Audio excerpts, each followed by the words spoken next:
Salam Bapak Ibu Saudaraku yang saya kasih di dalam nama Tuhan Yesus. Di pada pagi hari ini kita masih dapat tatap muka. Ini semua Bapak Saudaraku adalah karena kasih penyertaan Tuhan.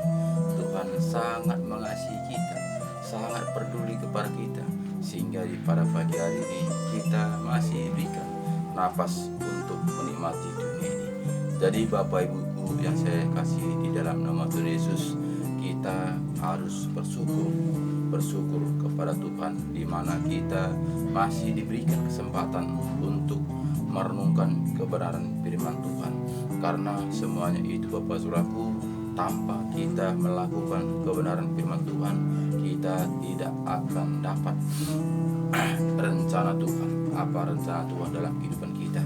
Karena rencana Tuhan dalam kehidupan kita adalah menjadi pelaku firman, taat dan setia untuk mendapatkan kehidupan yang kekal itu. Tuhan sudah memberi petunjuk kepada kita supaya kita itu melakukannya dengan taat dan setia. Dari itu Bapak Saudaraku, marilah kita bersyukur pada Tuhan, di mana di pada pagi hari ini kita masih bisa merenungkan firman Tuhan. Walaupun mungkin firman saya sampaikan ini tidak sempurna, saya percaya Bapak Ibu Saudaraku yang menyempurnakannya, supaya Roh Tuhanlah bekerja dalam diri kita untuk menuntun, menyertai, mengajari kita, supaya kita bersama-sama berjalan untuk melakukan firman kebenaran ini. Dari itu Bapak Saudaraku, sebelum kita membaca firman Tuhan, kita terlebih dahulu untuk bersyukur kepada Tuhan.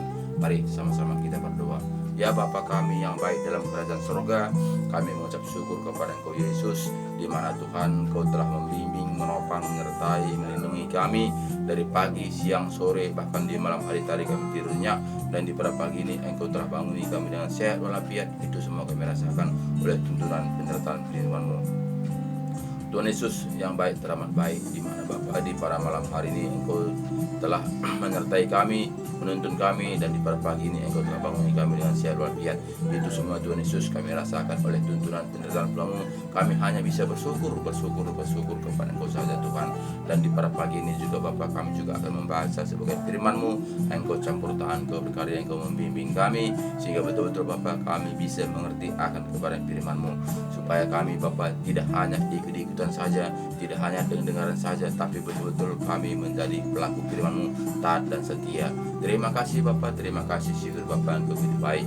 Kami percaya Bapa, Engkau tetap campur tangan, Engkau berkarya, Engkau membimbing Bapak Ibu Saudaraku di mana saja berada saat ini. Engkau tetap berkarya Tuhan, yang bisa menyaksikan video ini, sehingga betul-betul Bapa kami bisa bekerja sama, saling mengasihi, saling menopang, saling menguatkan satu lain, dan betul-betul Bapa kami tetap kembali kepada firman-Mu untuk membacanya, melakukannya taat dan setia. Ini semua Tuhan Yesus, kami hanya bisa berdoa kepada Engkau Tuhan, karena kami tidak bisa mengubahkan manusia, hanya Engkau-lah yang bisa mengubahkan manusia, sehingga betul-betul taat dan setia. Terima kasih Bapa, terima kasih syukur Bapa, Engkau begitu baik. Di dalam nama Yesus kami berdoa dan bersyukur. Haleluya, haleluya, amin. Salam Bapak Ibu Saudaraku yang saya kasih di dalam nama Tuhan Yesus, di mana Bapa di pada pagi hari ini kita masih berjumpa untuk merenungkan kebenaran firman Tuhan, untuk kekuatan kita, bagaimana sebetulnya jalan-jalan Tuhan untuk yang diajarkannya kepada kita untuk menuju kehidupan yang kekal itu. Jadi Bapak Ibu Saudaraku yang saya kasih di dalam nama Tuhan Yesus, banyak kali sekarang ini kita mengabaikan firman kebenaran ini karena situasi zaman sekarang. Bahkan kita melihat Bapak Ibu Saudaraku, saat ini kita melihat kondisi hidup dalam dunia ini sangatlah menyusahkan, sangatlah saat ini kita melihat penderitaan begitu luar biasa. Bahkan kita melihat pada saat ini Bapak Saudaraku, begitu sukarnya kita mengambil uang karena saat ini Bapak Saudaraku, zaman ini semakin sukar.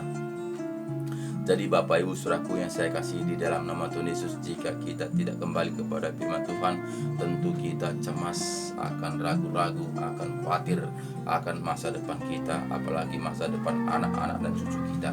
Jadi Bapak Saudaraku, tidak ada pilihan lagi lain selain kita kembali kepada firman kebenaran, karena itu yang menjamin kehidupan kita, karena kita hidup dalam dunia ini oleh karena Tuhan.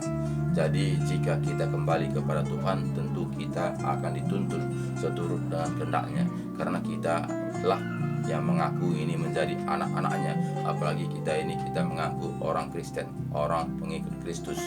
Jadi jika kita melakukannya mengikut Kristus seturut dengan tertulis di dalam Alkitab, tentu Tuhan menyayangi kita, tentu Tuhan peduli, tentu Tuhan mengasihi kita, tentu Tuhan memberikan solusi yang terbaik bagaimana jalan-jalan seturut dengan kehendak-Nya.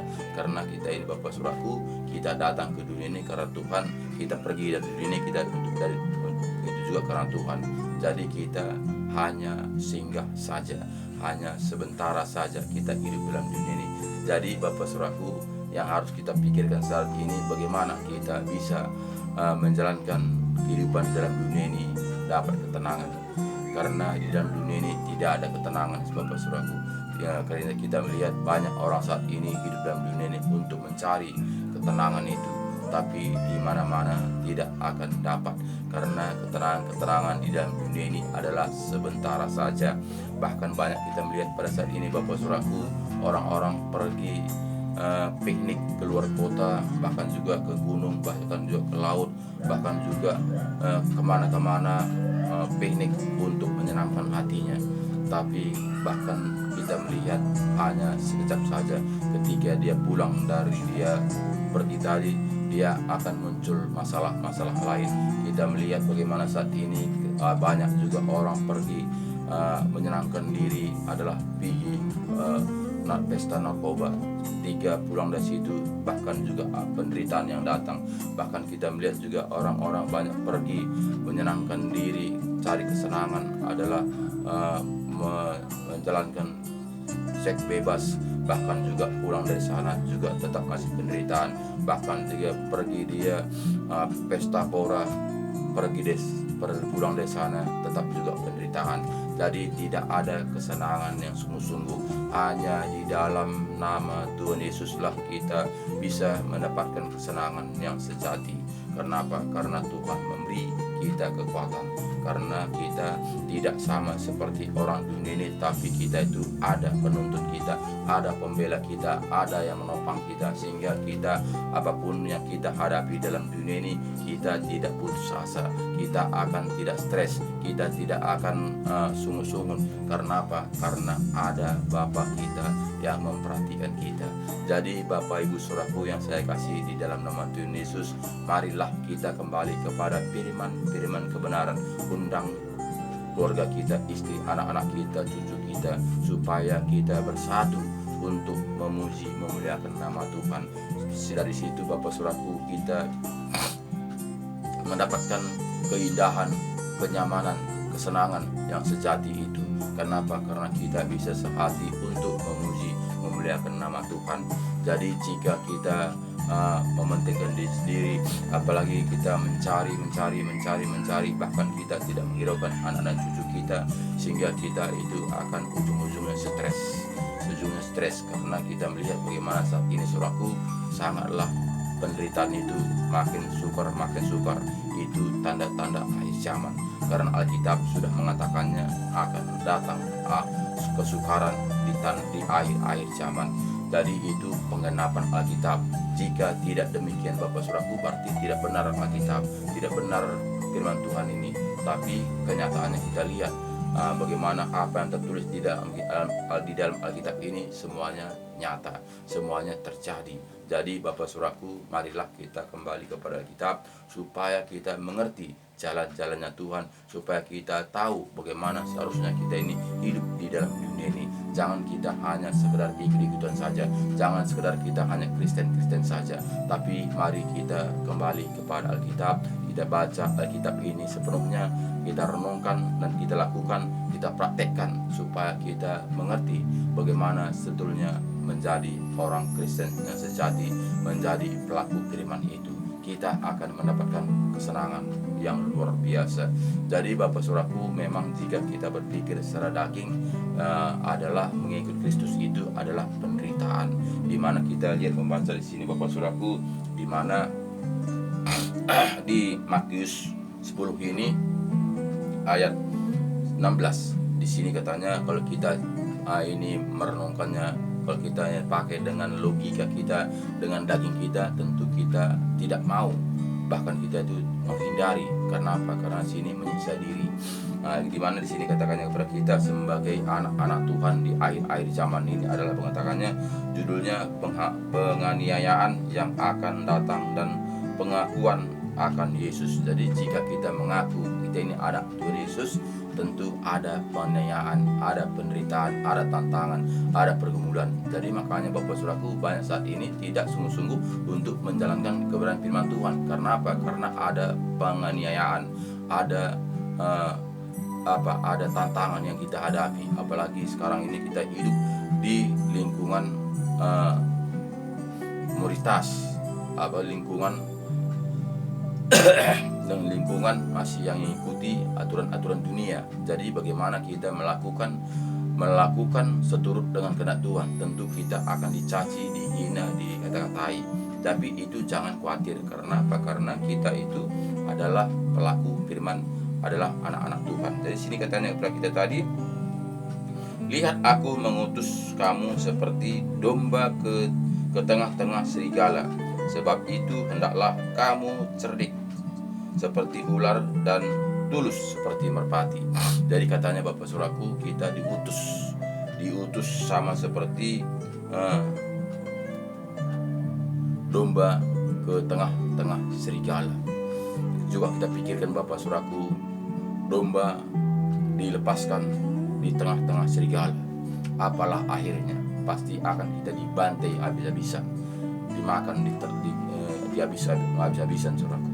Jadi inilah di firman Tuhan mengatakan kepada kita, jika kita melakukannya dengan setengah-setengah, jika kita melakukannya dengan daging kita, jadi kita harus menanggalkan kedagingan kita, baru kita bisa melakukan firman kebenaran ini. Jika kita tidak menanggalkan kedagingan kita, tentu kita tidak mampu. Karena apa? Karena di sini kita melihat tadi, lihat aku mengutus kamu seperti domba ke tengah-tengah serigala. Sebab itu hendaklah kamu cerdik seperti ular dan tulus seperti merpati.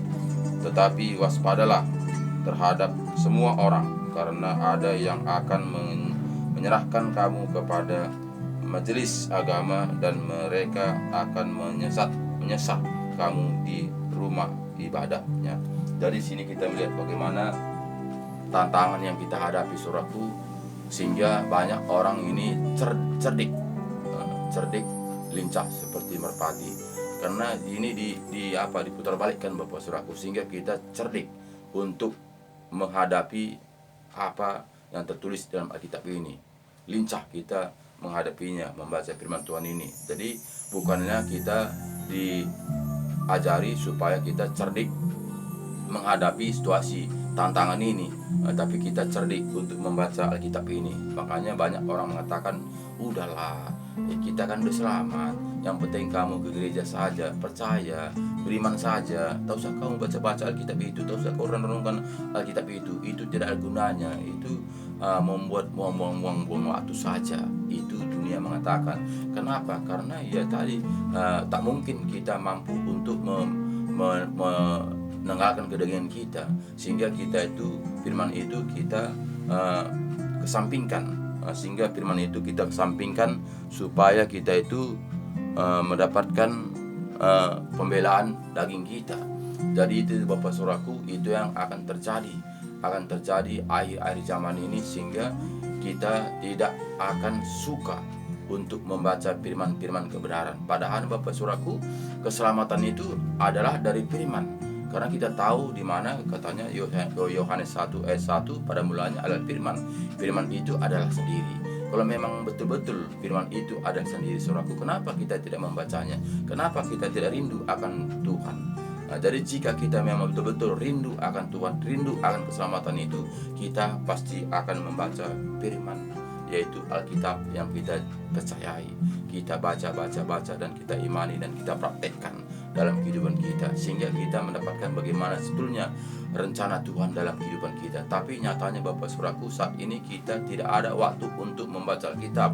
Padahal Bapak Saudaraku, kita melihat saat ini sangat gampang kita membaca Alkitab di mana saja kita berada saat ini, karena saat ini sudah ada HP Android.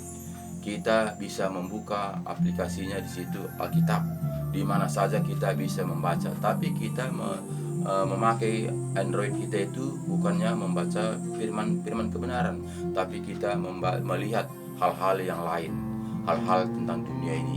Jadi itulah sukarnya memang kita menjadi orang Kristen, menjadi orang-orang yang taat dan setia ini, saudaraku. Makanya setan tidak gentar, setan tidak takut untuk menghadapi manusia saat ini yang mengaku orang Kristen. Kenapa? Karena dia katakan, yo udahlah, kamu kan 2 jam aja cuma di gereja, sudah itu kau masih mengikuti aku, masih mengikuti apa yang kuperintahkan kepada kamu. Itulah setan mengatakan. Jadi kita cuman mengandalkan Tuhan itu cuma hanya 2 jam, pas itu pun hari Minggu saja. Hari biasanya kita akan landas di dalam pekerjaan kita. Kita mengikuti seluruh aturan-aturan dunia. Jadi tidak lagi kita mengenal siapa sebetulnya diri kita. Kita sama saja seperti orang-orang dunia, tidak ada bedanya. Jadi inilah perjuangan kita Bapak Saudaraku, sehingga saya membuat renungan setiap pagi ini supaya kita berbalik kepada firman Tuhan, supaya kita jangan hanya sekedar KTP saja, jangan sekedar Kristen KTP saja, tapi betul-betul kita itu Kristen semuanya. Artinya itu Kristen itu adalah pengikut Kristus. Jika kita pengikut Kristus, haruslah kita melakukan seturut apa yang diajarkan Tuhan Yesus kepada kita, karena itulah artinya Kristen. Jadi Bapak Saudaraku, jika kita hanya di bibir kita hanya Kristen, bagaimana kita bisa mendapatkan kehidupan yang kekal itu? Bagaimana kita bisa menerima janji-janji Tuhan itu? Jangan kita mengatakan Yesus disalib di kayu salib, dosa kita sudah ditebus, lunas dibayar. Jadi kita tenang-tenang saja, santai saja. Tak usah pun kamu cari di mana firman Tuhan itu, kita sudah dibeli dengan lunas. Jadi tinggal menunggu. Jadi inilah saat ini yang sering dikerjakan oleh orang-orang Kristen. Saat ini sudah santai, sudah menganggap selesai semuanya, sudah beres, karena Yesus sudah datang ke dunia ini untuk membereskan segala sesuatunya. Jadi itu semua Bapak Saudaraku, jika kita tidak kembali kepada firman apa yang difirmankan Yesus di tahun 2000 lalu kepada kita tidak akan mengerti. Kita hanya ikut-ikutan saja, kita hanya mengikuti peraturan manusia saja, kita menganggap itu sudah oke. Karena apa? Karena kita diajari kita sudah selamat. Jadi Bapak Saudaraku yang saya kasih di dalam nama Tuhan Yesus, Kristen itu bukanlah jaminan selamat jika kita tidak menjadi pelaku. Jadi harus kita menjadi pelaku, baru kita selamat seturut dengan apa yang tertulis di Alkitab. Jadi jika kita hanya ke gereja saja, itu bukanlah jaminan, karena ke gereja itu adalah satu wadah kumpulan orang-orang Kristen untuk kesatuan. Jadi di situ kesatuan itu ada macam-macam tujuan di situ, bukan aja mencari kebenaran firman Tuhan. Tujuan ke gereja itu karena ada kawan saja, saya mana tahu ada duka, mana tahu ada pesta dan sebagainya, ada kawan saya meriah-riah.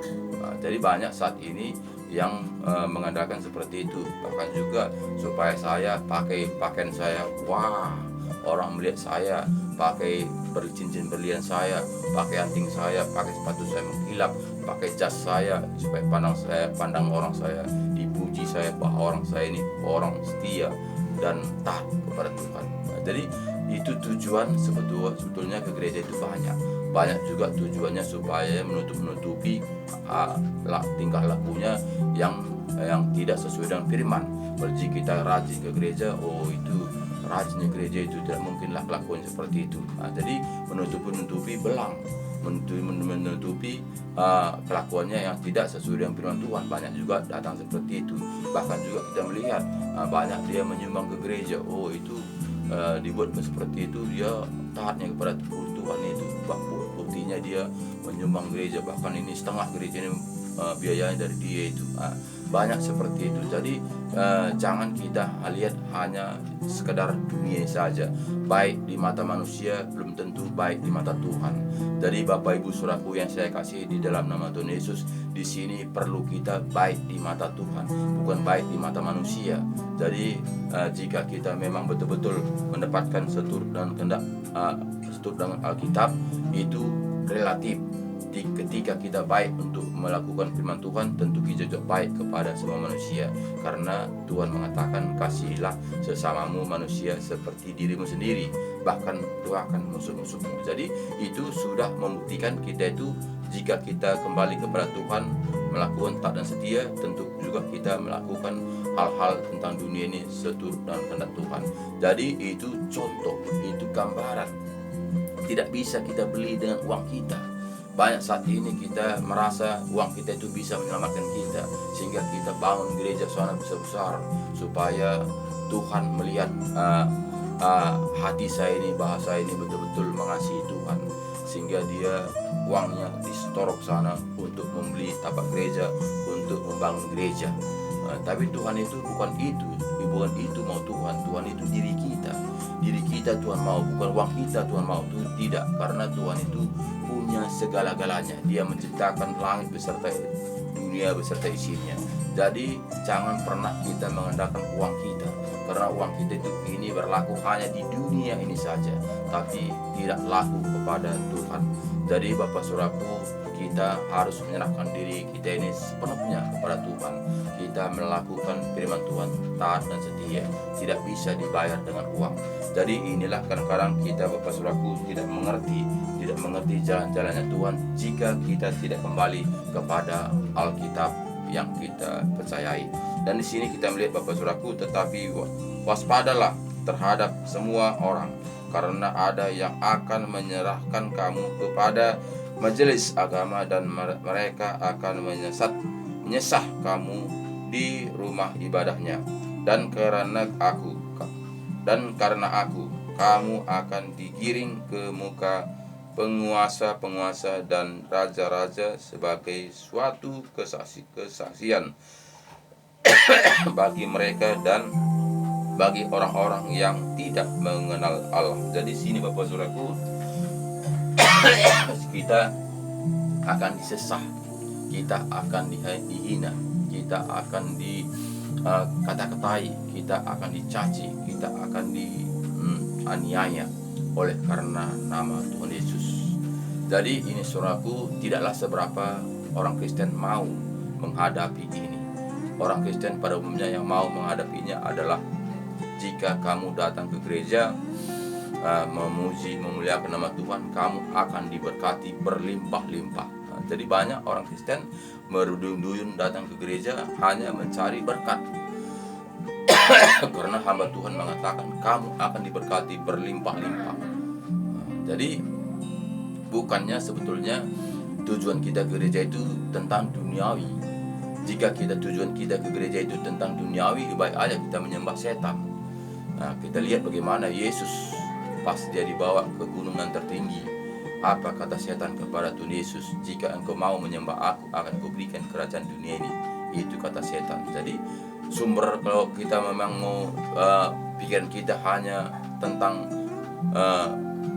uang, ya lebih baik kita menyembah setan. Nah, makanya banyak orang saya saat ini orang kaya menyembah setan.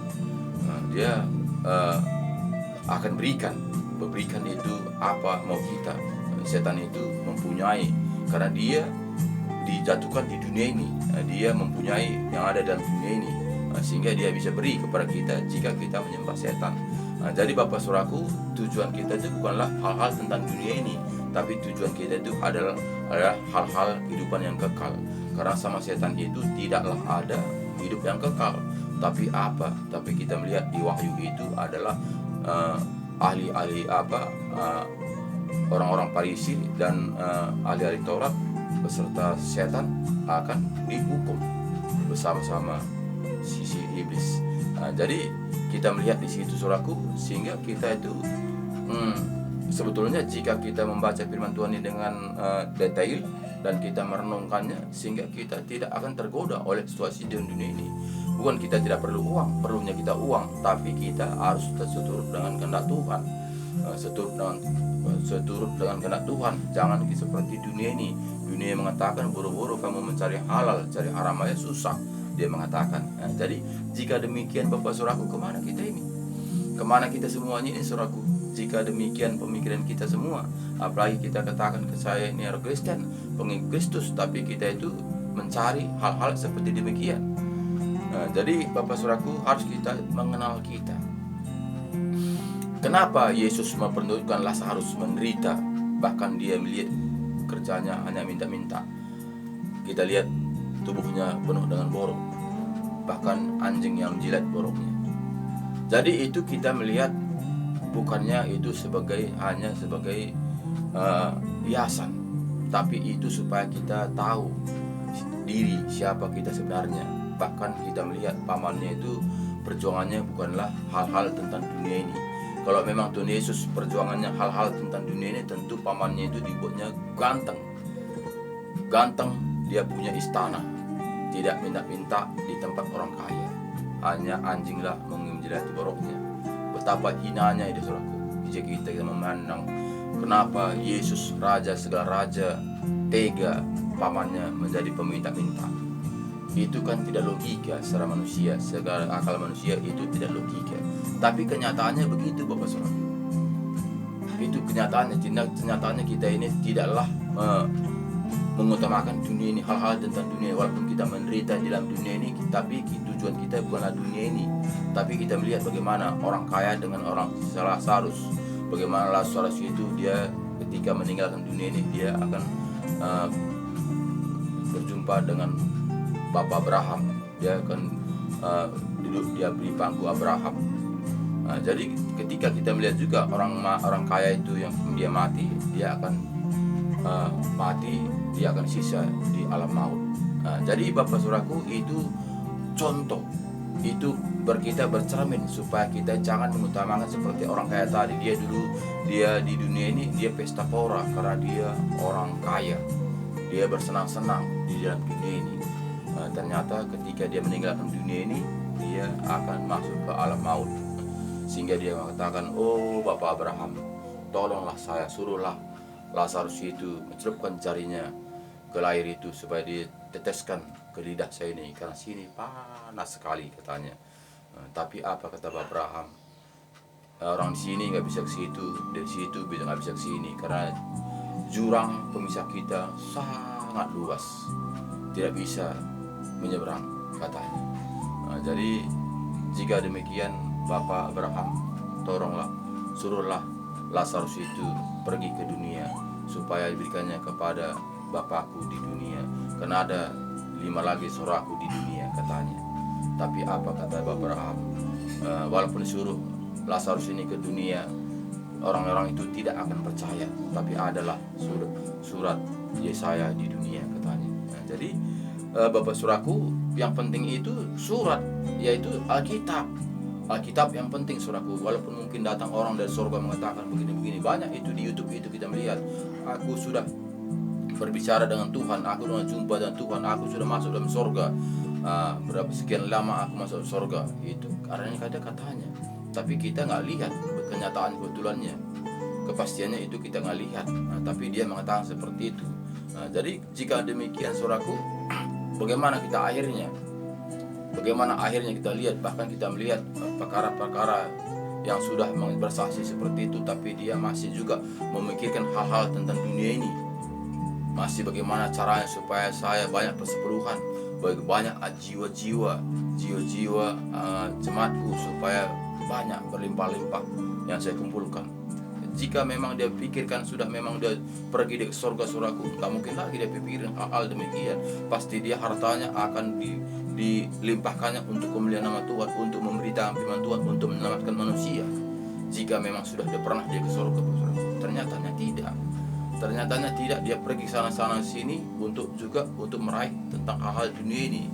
Jadi itu semua Saudaraku harus kita jeli, harus kita kembali kepada Alkitab. Bahkan Alkitab mengatakan satu pun tidak sampai kepada Bapa, bahkan juga satu pun tidak bisa melihat Bapa. Jadi Kenapa kita mengatakan saya sudah melihat dengan Bapa, saya sudah berjumpa dengan Bapa, padahal kita mengatakan tidak satu pun. Jadi katanya karena Bapa itu, Tuhan itu sama seperti matahari, kita akan hangus jika kita melihatnya. Itu kita lihat di Perjanjian Lama. Jadi jika demikian saudaraku, kenapa kita katakan jumpa? Jadi itu tergantung kita masing-masing. Tapi kita ini, ya saya memang berjumpa sama Tuhan adalah dengan roh, bukannya jumpa langsung. Saya juga memang berjumpa tahun 2016 semalam, saya berjumpa dengan Tuhan Yesus sehingga saya diangkat penyakit saya ini. Sekarang saya dulu diponis dokter sudah berapa persen cuma harapan hidup. Tapi ketika saya menyerahkan diri kepada Tuhan, saya memang berjumpa dengan Tuhan dalam roh, bukannya dalam daging. Sehingga saya jumpa, saya akan dituntun, saya dipulihkan, saya akan berikan kesehatan yang sempurna. Jadi itulah saya lakukan sampai saat ini, sehingga saya menyampaikan firman Tuhan. Bukan karena kekuatan saya, bukan karena kehebatan saya, karena Bapak Ibu Saudaraku tahu juga saya ini kan, kalau saya ini tidak ada apa-apanya. Bahkan juga kalian lihat bagaimana saya membaca tentang firman Tuhan ini. Bahkan saya membaca itu tamat SD pun tidak. Situ aja ketahuan saya bahkan tidak sekolah. Saya mengakuinya, saya bukannya itu menutupinya. Memang saya ini Bapak Saudaraku tidak sekolah, tamat SD pun tidak. Saya ini tidak lancar untuk membaca, itu saya akui. Tapi itu bukan membuat saya menjadi lemah, bukan saya menjadi itu saya mundur. Tapi saya tetap maju. Apa yang ada pada saya ini saya tetap andalkan karena Tuhan. Kalau memang Tuhan kehendaki saya seperti ini, ya saya lakukan. Karena itu semuanya saya hidup dalam dunia ini bukanlah kehendak saya, tapi saya merasa saya hidup dalam dunia ini adalah kehendak Tuhan. Apalagi saya ini tahun 2006 saya sudah punya dokter mati, saya hidup sampai saat ini juga itu karena Tuhan. Karena ada rencana Tuhan dalam dalam diri saya, sehingga saya sampai saat ini masih hidup. Jadi itulah yang saya andalkan Bapak Saudaraku. Makanya saya setiap hari untuk menyampaikan firman-firman kebenaran ini, untuk mengingatkan kita supaya kita jangan akan hanyut oleh akan situasi dunia ini. Jangan kita menjadi lupa jati diri kita, siapa kita sebenarnya. Jika kita memang betul-betul kita mengakui adalah orang Kristen, artinya pengikut Kristus, mari kita ikutkan Kristus. Jangan kita hanya nama saja kita pengikut, tapi tidak mengikutkan, kita hanya melihat. Banyak sekali Bapak Saudaraku yang saya kasih dalam nama Tuhan Yesus hanya melihat, hanya sekedar tahu, tapi tidak melakukannya. Bahkan kita melihat bagaimana ahli-ahli Taurat itu saudaraku, semua tahu isi Alkitab, tapi kelemahannya tidak melakukannya. Tuhan itu mau kita melakukannya, melakukan firman itu taat dan setia. Jadi itu Tuhan mau, bukannya uang kita, bukannya kepintaran kita, bukan kehebatan kita, bukan. Tapi kita melihat bagaimana Yesus juga memilih murid-muridnya, tidak orang hebat. Jadi sebetulnya Bapak Saudaraku, kita harus tahu bagaimana Tuhan memberi contoh-contoh di dalam Alkitab ini. Bagaimana orang Lazarus kita melihat, orang penderita itu contoh. Bagaimana juga murid-muridnya, orang-orang yang tidak terpandang. Tadi ini semua saudaraku untuk contoh supaya jangan kita mengandalkan kekuatan kita, mengandalkan kehebatan kita, mengandalkan kegigihan kita. Dari dalam Tuhan ini nggak bisa kita andalkan itu saudaraku, itu tidak laku. Hanya Tuhan mau kita itu menyerahkan diri kita sepenuhnya, menaati firman Tuhan, taat dan setia. Hanya itu aja. Jadi sebetulnya jika kita memang sungguh-sungguh untuk melakukan firman Tuhan ini tidak mustahil. Jika kita mau menanggalkan kedagingan kita, jika kita tidak mau menanggalkan kedagingan kita, sama saja seperti bangsa yang nenek moyang kita, di mana di situ dari menjalankan ke tanah Kanaan. Bagaimana orang-orang yang di perjalanan sampai 40 tahun, bahkan jadi berangkat dari tanah Mesir ke tanah Kanaan itu mati di perjalanan. Hanya 2 orang yang selamat, yaitu Kaleb dan Joshua. Selainnya yang hidup itu, yang sampai tanah Kanaan itu yang lahir di tanah perjalanan. Jadi kita melihat bagaimana beribu orang berangkat dari Mesir berangkat ke tanah Kanaan itu begitu beribu. Tapi kita lihat mati di tengah perjalanan karena sungut-sungut sungut-sungut terus, tidak merasa puas. Sudah pun Tuhan mengasih burung puyuh mana untuk makanan kita, tapi kita tetap sungut-sungut terus. Jadi Tuhan tidak mau seperti itu. Tuhan mau seperti itu. Tuhan mau hati kita ini dengan damai, sejahtera, taat dan setia. Itu Tuhan mau. Jadi tidaklah berjalan tapi sungut-sungut. Jadi kita itu berjalan dengan hati suka cita, menyerahkan diri kita dengan sukarela. Itu mau Tuhan Yesus. Jadi Bapak Saudaraku yang saya kasih di dalam nama Tuhan Yesus, marilah kita kembali kepada firman Tuhan supaya kita jangan dinabobokkan oleh dunia ini. Apabila mereka menyerahkan kamu, janganlah kamu khawatir akan bagaimana dan akan apa yang harus kamu katakan, karena semuanya itu akan dikaruniakan kepadamu pada saat itu juga, karena bukan kamu yang berkata-kata, melainkan roh Bapamu, Dia yang akan berkata-kata di dalam kamu. Jadi perjuangan kita, saudaraku, jika kita mengandalkan kegigihan kita, mengandalkan pintaran kita, kita akan binasa. Bapak Ibu saudaraku yang saya kasih di dalam nama Tuhan Yesus, jika seperti saya ini contoh Bapak saudaraku, jika saya ini mengandalkan kegigihan saya, mengandalkan otak saya, mengandalkan pintaran saya, mengandalkan tenaga saya, pasti saya binasa. Karena saya hadapi itu adalah penghuni udara, penguasa udara. Di mana saya melayani kampung-kampung itu, saudaraku, akan saya disantet, digunai dan macam-macam sebagainya.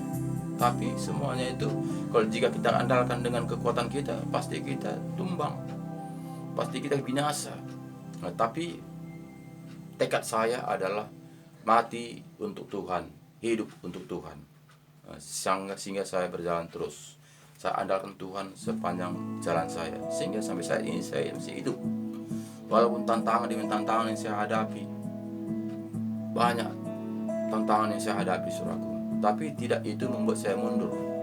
Bukan saja tantangan pelayanan saya, tantangan keluarga juga saya banyak tantangan saya hadapi, tapi tidak itu membuat saya mundur. Bahkan juga tantangan saya, Bapak saudaraku, bukan lagi keluarga saya, bukan lagi di pelayanan saya, hamba-hamba Tuhan juga tantangan pada saya. Bahkan juga mengatakan, jangan yang sampaikan Pak Yohanes itu sesat. Dia mengatakan seperti itu, saudaraku. Jika demikian, saudaraku, apa yang saya lakukan? Memang secara logika, saudaraku, secara manusia, ya saya sampaikan bisa saya sesat. Kenapa? Karena saya tidak tahu akan aturan-aturan teologi, ya. Karena saya tidak sekolah, karena saya tidak mengerti bagaimana seluk-beluk Alkitab. Tapi saya andalkan itu adalah Kristus. Saya andalkan itu adalah Kristus. Buktinya, ya saya andalkan itu sampai saat ini saya selamat. Saya itu tantangan saya bukan tidak banyak. Dukun-dukun yang saya hadapi, preman-preman yang saya hadapi. Tapi kenapa saya sampai saat ini saya hidup? Itu karena Tuhan. Bukanlah karena kegigihan saya, bukan karena kepintaran saya. Saya mengatakan tadi saya ini tidak ada apa-apa, tidak ada pengetahuan apa-apa. Apa saya bisa andalkan? Tapi Bapak saudaraku, ketika saya jumpa permasalahan di lapangan, saudaraku, datang preman-preman itu datang pada saya, saudaraku, saya hanya meluk saja. Dia peluk saya pegang dadanya, saudaraku, saya minta maaf, saya mengatakan dan sebagainya, apapun yang saya beri Tuhan, roh yang berkata-kata dalam saya, itu saya bisa melontarkan pada dia akan mundur.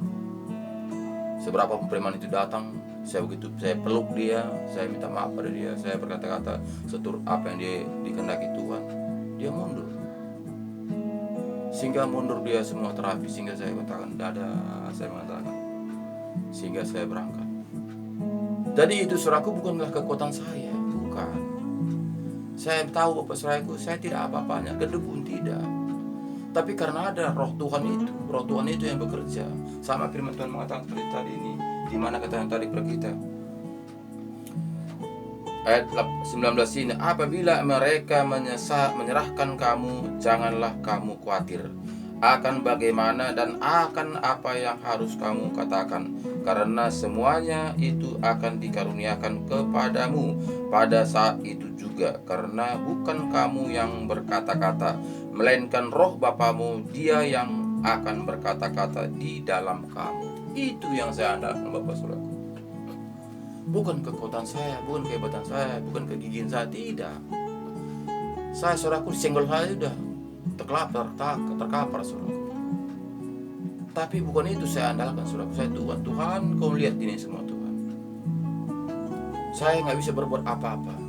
Saya hanya berserah pada Engkau, Tuhan Yesus. Saya mau bekerja untuk kemuliaan nama-Mu.